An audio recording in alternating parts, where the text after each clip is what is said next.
Hello everyone, welcome to this channel. और I hope आप सबकी स्टडी बढ़िया चल रही होगी। और आज अपन फिर 50 वर्ड कवर करेंगे, जो कि मैंने बोला था कि डेली बेसिस पर मैं करवाया करूँगा। और अगर आपको ये वीडियो अच्छी लग रही है तो आप लाइक कर सकते हो, चैनल को सब्सक्राइब कर सकते हो। और अगर इस जो जो भी ये मैं करवा रहा हूँ इसकी पीडीएफ आपको चाहिए तो ये टेलीग्राम चैनल है मेरा, इसको ज्वाइन कर सकते हो। तो चलिए स्टार्ट करते हैं without wasting time. First word अपने पास क्या आता है? ओब्लीवियस। सबसे पहले तो देखो, किसी भी वर्ड के लास्ट में ओ यू एस आता है तो वो एडजेक्टिव होता है। अब सबसे पहले ये भी पता होना चाहिए कि एडजेक्टिव क्या होता है। तो एडजेक्टिव जो नाउन की क्वालिटी अपन को बताता है वो एडजेक्टिव होता है। और हिंदी में इसका मतलब क्या? बेखबर, जो किसी अवेयर ही नहीं है कि अपने आसपास क्या हो रहा है, तो उसे अपन क्या बोलेंगे? ओब्लीवियस। कि अपने आसपास क्या हो रहा है कुछ पता नहीं है। इमेज की हेल्प से आप देख सकते हो कि ये बंदा फोटोशूट में इतना मगन है कि इसको पता नहीं है कि मेरे आसपास कौन बैठा है और क्या चल रहा है। और अगर मैं एग्जाम्पल की हेल्प से समझूं तो ही हैज ओब्लीवियस टू एवरीथिंग, उसको कुछ नहीं पता था कि मेरे आसपास क्या हो रहा है। और अगर साइनों की बात करूं तो अनअवेयर, अनकॉन्शियस, हीडलेस, अनमाइंडफुल। तो आई होप आपको ये वर्ड समझ आ गया होगा कि ओब्लीवियस क्या होता है, कि वो किसी को पता ही नहीं है कि मेरे आसपास क्या हो रहा है, तो उसे क्या बोलेंगे? अपने ओब्लीवियस बोलेंगे। तो फर्स्ट वर्ड आई होप आपको समझ आ गया होगा। चलिए चलते हैं नेक्स्ट वर्ड की तरफ। एंड नेक्स्ट वर्ड अपने पास क्या है? कॉन्सिक्वेंस। अब किसी भी वर्ड के लास्ट में ई एन सी ई लगता है तो वो नाउन होता है। और इसका हिंदी में मतलब परिणाम है। और ये एक ऐसा रिजल्ट जो कि एक अनप्लेजेंट और अनवेलकम कोई भी रिजल्ट हो तो उसे कॉन्सिक्वेंस बोलते हैं। कॉन्सिक्वेंस परिणाम, कोई भी result but in A wrong manner. जैसे कि इमेज में ये आप समझ सकते हो कि ये भाई साहब है, ये यूनिट्स खड़ी हुई थी, इसने एक यूनिट्स गिराई, बट इसको इसका कॉन्सिक्वेंस नहीं पता था कि ये लास्ट वाली आके मेरे ऊपर ही गिरेगी। तो कॉन्सिक्वेंस का मतलब होता है नेगेटिव वे में कोई भी रिजल्ट। जैसे कि एग्जाम्पल की हेल्प से अगर मैं समझाऊं तो abrupt withdrawal of drug treatment can have serious consequence. जो अब्रप्ट विड्रॉल हो रहा है ड्रग्स ट्रीटमेंट का, उसका सीरियस परिणाम हो सकता है। और अगर मैं साइनों की बात करूँ तो आउटर्न, स्क्विल, इफेक्ट एंड रिएक्शन। तो ये था अपना second word. And third word की तरफ मैं चलूँ तो थर्ड वर्ड क्या है? बेलिजेरेंट। बेलिजेरेंट जो हमेशा ही लड़ाई के लिए तैयार ही रहता हो।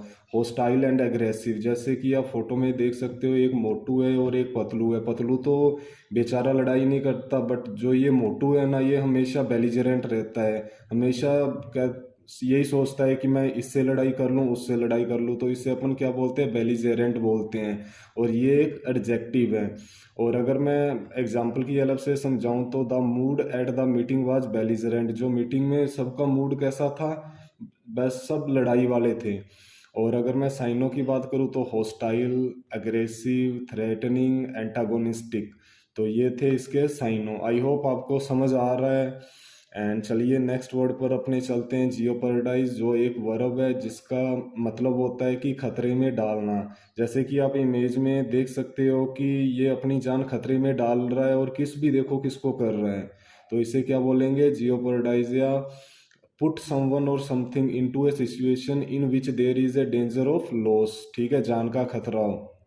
और अगर मैं इसके एग्जाम्पल एग्जाम्पल लूँ तो क्या दे रखा है कि ए डीवैल्यूएशन ऑफ डॉलर। जो डीवैल्यूएशन हुआ है डॉलर का, वो खतरे में डाल सकता है किसको? न्यूयॉर्क की पोजीशन को। तो एग्जाम्पल भी सही है, जिससे आप इजी एग्जाम्पल में रखे हैं मैंने, जो कि आप समझ पाओ। और इसके साइनों क्या है? थ्रेटन है, इन डेंजर है, इम्पर्ल है एंड रिस्क है। चलिए अगले वर्ड पर अपने चलते। इन्वेजन। लास्ट में जिसके भी आई ओ एन लगा हो वो हमेशा क्या होता है? नाउन होता है। क्या होता है? नाउन। इसका मतलब क्या होता है? आक्रमण करना किसी पर विद आर्म फोर्सेस से, किसी पर आक्रमण करना, तो उसे क्या बोलते हैं? इन्वेजन बोलते हैं। जैसे कि आप इमेज में समझ सकते हो कि आर्म फोर्सेस तैयार हैं रशिया की यूक्रेन पे इन्वेजन करने के लिए। और अगर मैं एग्जांपल लूँ तो क्या लिखा हुआ है? नेपोलियंस का जो बहुत खतरनाक जो इन्वेजन हुआ था रशिया पर, कब हुआ था? 1812 में हुआ था। और अगर मैं इसके साइनों की बात करूँ तो capture, seizure, annexation annexation and annexing, तो ये इसके साइनो हैं। तो चलिए नेक्स्ट वर्ड पर अपन चलते हैं, डेफ्टली। डेफ्टली एक एडवर्ब होता है, जिस भी वर्ड के लास्ट में एल वाई लग जाए तो वो एडवर्ब होता है, और इसका हिंदी में मतलब होता है चतुराई से। In a way that is a neatly skilful, जैसे कि ये मोहतरमा है, ये अपने हाथों से देखो ये हर एक कोई ये नहीं कर सकता, अपन नहीं कर सकते, तो इसे क्या बोलेंगे, ये डेफ्टली ये काम कर रही है। और अगर मैं एग्जांपल इसका लूँ तो हर फिंगर्स मूव डेफ्टली। और अगर मैं इसके साइनों की बात करूँ तो डेक्सटेरियसली, स्किलफुली, ब्रिलियंटली एंड आर्टफुली। चलो अपन अब नेक्स्ट वर्ड पर चलते हैं, और नेक्स्ट वर्ड अपना क्या है, रैंकल। रैंकल एक वर्ब होती है, पार्ट ऑफ स्पीच, जिसका मतलब होता है पकना, कोई एक ही बात बार बार दोहराए, बार बार दोहराए। जैसे कि ये एक आदमी है बार बार एक ही सॉन्ग इस अपने दोस्त को सुनाता है, तो ये रैंकल हो गया, पक चुका है। कंटिन्यू, अनोयनेंस और रिसेंटिमेंट। तो जैसे कि मैं एग्जांपल लूँ तो the casual manner of his dismissal still rankle, बार बार वो उसके दिमाग में क्लिक हो रहा है। और अगर मैं साइनों की बात करूँ तो irritate, offend, efferent and displease. तो ये थे इसके साइनो। रैंकल का मतलब आप समझ ही गए कि पकना, बार बार एक ही चीज़ बोलना, तो वो रैंकल हो गया है। नेक्स्ट वर्ड अपना आता है डायलेमा, जो एक नाउन है जिसका मतलब है दुविधा। A situation in which a difficult choice has to be made between two or more alternative. एक ऐसी, कभी कभार अपने सामने एक ऐसी कंडीशन आ जाती है कि दोनों में से अपने किसी को भी ऑप्ट नहीं कर पा रहे हैं, तो वो उसको क्या बोलेंगे कि भाई मैं डिलेमा में हूँ। जैसे कि आप पिक्चर में देख सकते हो कि ये बंदा सोच रहा है कि मैं किसको चूज़ करूँ और किसको ना करूँ। और अगर मैं एग्जांपल लूँ तो इसका, he wants to make money but he also disapprove of it. वो पैसा भी चाहता है बट वो इसको डिसअप्रूव भी करता है। तो डेंस डायलेमा इन ए नटशल, ये डेंस का डायलेमा है नटशल में। और अगर मैं साइनों की बात करूँ तो डिफ़िकल्टी, प्रॉब्लम, पजल व काउंड्रम। तो ये डायलेमा अपना पूरा वर्ड, इसका एग्जाम्पल और इसके साइनों। चलो नेक्स्ट वर्ड पे अपने चलते हैं। नेक्स्ट वर्ड अपना क्या है, रप्चर, जो कि एक वर्ब है, और इसका मतलब होता है कोई चीज़ टूटना या ब्रेक होना, ब्रेक और प्लस सडनली। अब सबसे पहले तो एग्जाम्पल की तरफ आओ कि ये देखो, इसकी ये जो है ये रप्चर हो गई है, तो टूट गई है, तो इसको रप्चर बोलेंगे। If the main artery ruptures he could die, अगर मेन आर्टरी टूटती है तो वो उसकी डेथ हो सकती है।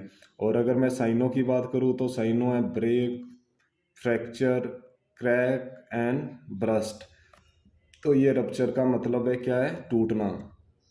और आई थिंक लास्ट वर्ड है अपना रैंगलिंग। रैंगलिंग एक नाउन होता है, और इसका हिंदी में मतलब होता है तकरार, इंगेजमेंट इन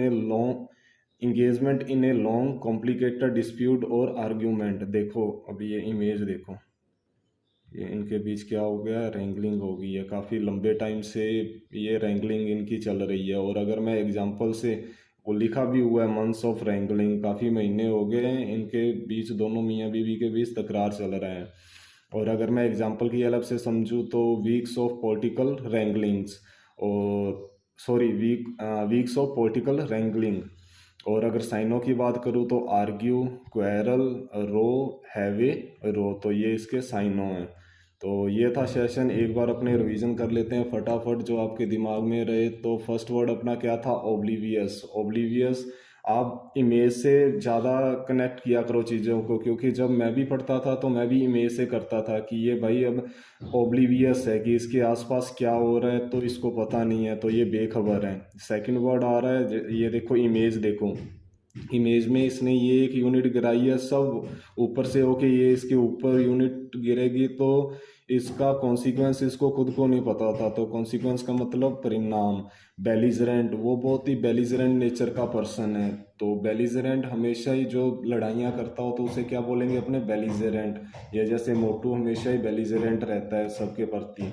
एंड जो सांप को किस करेगा तो वो अपनी जान किस में डालेगा, खतरे में डालेगा, तो क्या बोलेंगे, जियोपर्डाइजो से बोलेंगे, जियोपर्डाइजो से बोलेंगे। नेक्स्ट वर्ड आता है कि रशिया की फोर्सेस तैयार हैं यूक्रेन पर क्या करने के लिए, इन्वेजन, यूक्रेन पर क्या करने के लिए, इन्वेजन। एंड नेक्स्ट वर्ड है कि ये देखो, जो भी काम अपने एकदम स्किलफुली करे अपने हाथों से तो उसे क्या बोल लेंगे, डेफ्टली बोलेंगे, चतुराई से। एंड नेक्स्ट वर्ड, जो बार बार एक ही चीज़ बोलता हो तो उससे बंदा क्या हो जाता है, पक जाता है, तो उसे इंग्लिश में क्या बोलेंगे, रैंकल बोलेंगे। एंड नेक्स्ट वर्ड है कि कोई भी दो चीज़ें उनमें से कोई भी ऑप्ट नहीं कर पाना तो उसे क्या बोलेंगे, डायलेमा बोलेंगे, दुविधा में बोलेंगे उसको। नेक्स्ट वर्ड आता है रप्चर, कोई भी चीज़ ब्रेक होना, टूटना, तो उसे क्या बोलेंगे, रप्चर बोलेंगे। नेक्स्ट वर्ड आता है रैंगलिंग, जो लॉन्ग टर्म से दो ग्रुप्स के बीच तकरार हो तो उसे क्या बोलेंगे, रैंगलिंग।